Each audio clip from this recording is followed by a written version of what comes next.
Hello everybody, Demise and Despair here, and welcome back to another episode of Five Nights at Fntt 2.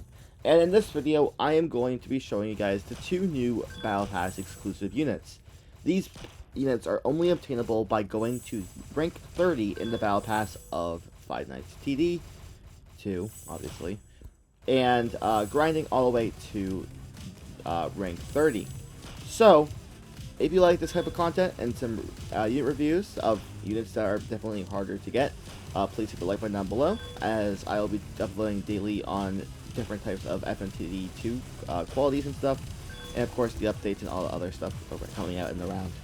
So, without further ado, I'm going to show you guys these two units. I'm going to be showing you guys this unit, which is Endo 02, and Shadow Bonnie. So what we're going to do is we're going to put Endo 02 all the way up here. And so we're okay. Thanks, but I don't want that right now. So we're gonna just put the auto upgrade off, and we're gonna place him up here. So we're gonna just upgrade him. So right now he does 145 damage with a 2-second cooldown, which is pretty good. And look at, he also spawns in a turret from the looks of it that does single type target damage. Looks like it doesn't look too powerful, sadly. I wish it did a little bit more damage. But hopefully it spawns more. It looks like he does spawn more. Yep, there's another one. So his first upgrade is from 145 to 163. Then he goes to 163 to 181 with an extra range. We also go up from 217, but we also add that extra cooldown back, which is really bad. But we go to 217. Now we go to 253 with a 26 more with extra range. Now we go to 289 with more extra range. And then his final upgrade is 325, 28 range, 3-second cooldown with 120 damage to go to 325 to 135 damage per second, which is pretty good. He also spawns in these cool looking turrets. From the looks of it, it's not really hitting anything. I could be wrong though. Okay, no, it is hitting. It's just not doing that much damage, which is unfortunate. Let's spawn in the other one. See if we can get these guys to do some damage here. Come on, Endos. You got this. Come on, Endos. Let's go, Endos. It might be a little bit bugged, because I don't see them doing too much damage. Apparently they do, like, it looks like they do single target damage. It's not like an AoE or a clone AoE or anything like that. It just looks like they just do normal damage, and then these guys, of course, have, it looks like these guys do clone AoE. So maybe the turrets don't work yet, sadly. They look pretty sick though. So I mean, hopefully they do work in the main future. All right, now we have our other unit. There we go. So now his first upgrade, he does 902 damage to 992. Also, I have a strength upgrade on both of these guys, so we might switch it out for cooldown because of how much damage they actually do, and the cooldown might be better on them.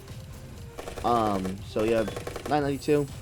Now we have 992 to 103, and now his cooldown goes down. And look at this number, this 225. Look at that, it goes up 55. And then if I upgrade it again, it goes back down. So it's like, I don't know, I think cooldown might be just better for damage per second wise. So we might be just doing a cooldown for a little while. Alright, and then go from 173 to 163, just 90 damage increase. His range gets upgraded by 1, and he also gets 90 more damage. He also gets about 90 more damage, but his damage doesn't get, or his range is going to increase. And that's it, 1,443 damage. This is with damage 3, by the way. So 1,443 damage with 25 range, 5 cooldown, and 306 damage. This looks like a single attacker. From the looks of it, yep, looks like a single attacker. Hurry up. This, the lobby, I don't know why they have this. They should just cut it off. After the first time, it just gets annoying. So please, devs, if you're hearing this, get rid of this. Please, I beg of you. I absolutely beg of you. If you can get rid of that, that'd be great.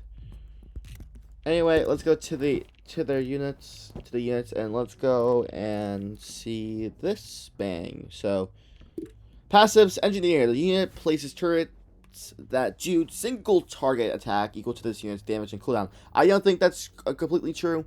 It doesn't look like it does the damage damage and cooldown comparing to that, because it did really nothing. So maybe it's kind of glitched right now. Turrets last 60 seconds, maximum of 3 turrets per Endo O2 place, and it places somewhere within the range. So it can't place like across the whole map and try to save you. Parts and service, every enemy this unit kills, even if it's a turret count, increases this unit by 0.5 to a 30% max buff. So basically, if you kill any enemy with engineer, you were supposed to get a 0.5 attack buff, and it's supposed to stack and stack and stack and stack until it hits 30%. Obviously, that's bugged right now, so it's not going to do that.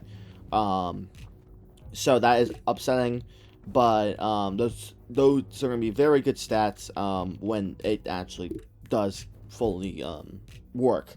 Now we have Blackout. So Blackout is an active ability, and it makes the whole map darken for 15 seconds. You can only obtain this by having this specific unit at 6 levels or higher. So every enemy taken down by this unit during those 15 seconds grants a 0.2 increased damage and range. So basically, any unit that's taken out specifically by Shadow Bonnie will get a damage and range buff. Any unit that Shadow Bonnie kills, he gains a 0.02 buff to its damage and its range, so he does more damage overall.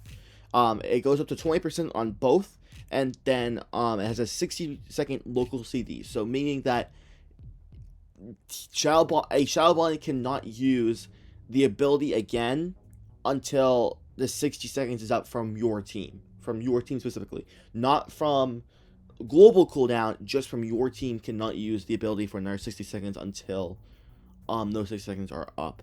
Now, I think energy is pretty cool too. Attacks apply poison for 2 seconds, dealing 20% of this unit's current damage, 10% damage a tick. Now, the thing about poison at this point is that units don't have over 1,000 HP, and this guy does a lot of damage beforehand anyway. So there's really no point to have the poison on until, later in the game. So let's go and check out this though, because I think it might be better to have speed 3 instead of damage 3 on these units because of the DPS factor. So there we go, there's one speed 3, and we're going to get the other speed 3 as fast as we can. So speed 3, where are you? For Endo O2, we're going to auto-enchant it, hopefully get speed 3. Perfect, speed 3 already. And yeah, I think these units are pretty good. I think they're going to be pretty meta when they actually do work. It's just that they need, to work. And I think, in general, my recommendation is definitely putting speed 3 on these guys, because they're definitely lacking on the, on the just the general DPS side. We want them to do more attacks as fast as we can. Obviously, when you upgrade them as fast as you can to the highest levels, it just allows them to have that extra CD just so they can keep attacking consistently, and it makes it way better. Because look at this, we have this guy now attacks every second comparing to what he did before. This guy attacks now every 4 seconds permanently instead of every 5 seconds permanently. This could also be for any unit that you really want, so like especially Party Glock. Party Glock is another unit that you probably would want speed over strength on, and this unit you probably could do the same with. He does a good amount of damage. It's just generally, but like his CD is 2 seconds, so it's not like it's the end of the world. I can just show you real quickly. It's not like the end of the world that if his damage is 2 seconds. It just depends on how many levels you have onto the unit. So, as you see here, yeah. So now he still has 2 seconds in the bottom corner. It does say he does have a little bit more DPS for speed 3, but generally, his CD did not change one bit. So it's just better to not have that happen just because of it. So like, look at 147, and if I put damage 3 on, right? Let's put damage 3 on him. I want speed 3, come on.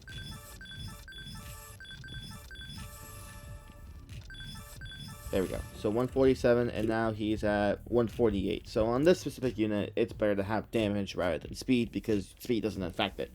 On this unit, speed does affect it, so you would want to have speed on it. On this unit, speed does affect it because of the damage, so you want to have it on it. Even though it's going to be weaker in the later rounds, it still is consistently pumping out damage, and that is why you would want it. Another good example for speed over damage is going to be Golden Freddy. Obviously, you guys see he has 158 damage, but look at his cooldown. His cooldown is 6 seconds.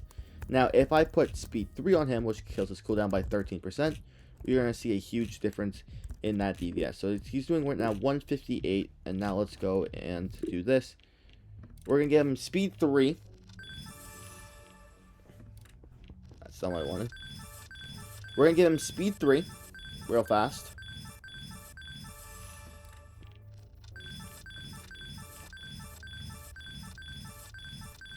If we can. There we go. And speed 3 is going to make his 158 to, that's the wrong one, 157, but his cooldown is now 5, but because of upgrades, he's going to go back no matter what to 6. So it doesn't really matter. It doesn't really totally matter on units, some units like this. There's not much you can really do about it, because that's, or, no, that's, blah, I can't speak. That he's gonna always be a 5-second cooldown, and it's just better to have faster attackers rather than stronger attackers sometimes, just purely because if they can't even attack, what's the point of having damage on them? All right, but that's the not interview. That is gonna be it for this episode. Hopefully you guys enjoyed these 2 units. Hopefully you guys think they're worth it. In my opinion, I think this unit is probably the most worth it. This guy over here, and if he works, then maybe he'll be worth it too.